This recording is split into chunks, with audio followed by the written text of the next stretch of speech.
ওলামায়ে কেরামদের মাঝে ঐক্য নাই, মুসলমানদের মাঝে ঐক্য নাই। মুসলমানদের মাঝে ঐক্য হওয়ার কি অর্থ? ঐক্য হওয়ার অর্থ হলো সবাই একমত হয়ে যাওয়া। ঐক্যের আসল অর্থ কি এটি নাকি অন্য কিছু? যতই আমরা এক থাকার চেষ্টা করি, কখনোই আমরা এক থাকতে পারবো না।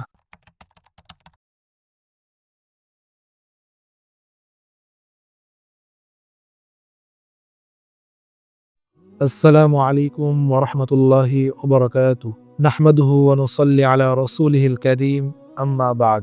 প্রিয় দর্শক শ্রোতা, আজ আমরা আলোচনা করব মুসলমানদের মাঝে ঐক্য হওয়ার কি অর্থ। আমরা অনেক সময় সমাজে লক্ষ্য করলে দেখতে পাই, অনেক সাধারণ মানুষ থেকে নিয়ে সকল শ্রেণীর মানুষ তারা এরকমটা বলে থাকে যে আজ ওলামায়ে কেরামদের মাঝে ঐক্য নাই, মুসলমানদের মাঝে ঐক্য নেই। মুসলমানদের মাঝে ঐক্য হওয়ার কি অর্থ? অনেক সাধারণ মুসলমানরা মনে করে থাকেন মুসলমানদের মাঝে ঐক্য হওয়ার অর্থ হলো সবাই একমত হয়ে যাওয়া, সবাই যেন একটি দল বা একটি গোষ্ঠীর অধীনে যেন সবাই চলে আসে। আবার কেউ কেউ মনে করে সবাই যেন একটি রাজনীতি দলের অধীনে সবাই চলে আসে, তাহলেই মুসলমানদের মাঝে ঐক্য হয়ে যাবে। তাহলে ঐক্যের আসল অর্থ কি এটি নাকি অন্য কিছু? কোরআন এবং হাদিসে মুসলমানদের মাঝে ঐক্য হওয়ার অর্থ দ্বারা কি বোঝানো হয়েছে, আজ আমরা সে বিষয়টি নিয়ে আলোচনা করব।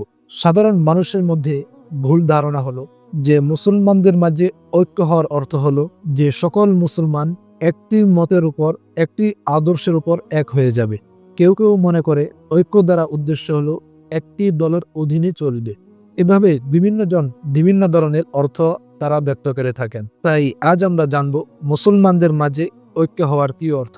আল্লাহ রাব্বুল আলামিন সূরাত আলে ইমরানের 103 নম্বর আয়াতে এরশাদ করেন, ওয়া'তাসিমু বিহাবলিল্লাহি জামিআন ওয়া লা তাফাররাকু, যে তোমরা সবাই মিলে আল্লাহর রশিকে দৃঢ়ভাবে মজবুতভাবে আঁকড়ে ধরো এবং বিভিন্ন দলে বিভক্ত হইও না।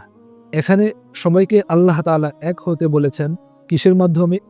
আল্লাহর রশিকে, অর্থাৎ আল্লাহর কিতাব কোরআনকে সবাই যেন একসাথে আঁকড়ে ধরে। অর্থাৎ কোরআনের মধ্যে যা রয়েছে, কোরআনের মধ্যে আল্লাহ তাআলা যা বলেছেন, এই কোরআনের ক্ষেত্রে, কোরআনের স্বার্থে আমরা সবাই এক থাকব।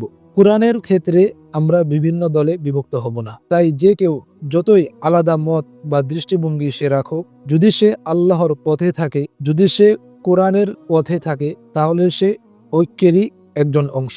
তাই ঐক্য মানে সংখ্যাগত বা রাজনীতি একতা নয়, বরং দিন এবং নৈতিক ঐক্য যদি থাকে, অর্থাৎ দিনের স্বার্থে, ইসলামের স্বার্থে, কোরআনের স্বার্থে যদি সকল মুসলমানরা এক থাকে, সেই ঐক্যকেই আল্লাহ তাআলা কোরআনে বুঝিয়েছেন। এবার আমরা একটি সহিহ হাদিস উল্লেখ করব। আল্লাহর রাসূল সাল্লাল্লাহু আলাইহি ওয়াসাল্লাম ইরশাদ করেছেন, আল মুমিনু লিল মুমিনি কাল বুনিয়ান, একজন মুমিন অন্য একজন মুমিনের জন্য বিল্ডিং এর মতো, ইমারতের মতো। ইয়াসুদ্দু বাদুহু বাদ, যে বিল্ডিং এর একটি অংশ আরেকটি অংশের সাথে মিলে শক্তিশালী হয়।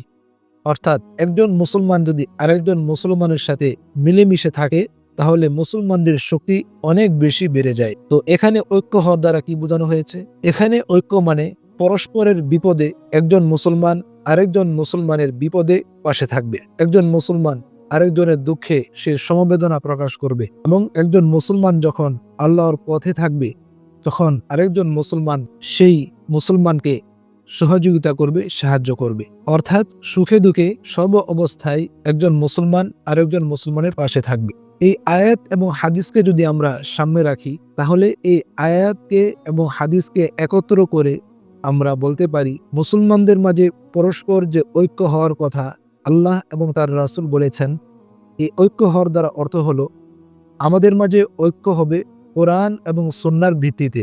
কোরআন এবং সুন্নাহর ভিত্তিতে যদি আমরা এক থাকি, তাহলে আমরা মুসলমানরা এক আছি এ কথা বলাটা সমীচীন হবে। কিন্তু কোরআন এবং সুন্নাহর ভিত্তিতে যদি আমরা এক না থাকি, তাহলে আমরা মুসলমানরা যতই ঐক্য ঐক্য বলি, যতই আমরা এক থাকার চেষ্টা করি, কখনোই আমরা এক থাকতে পারবো না।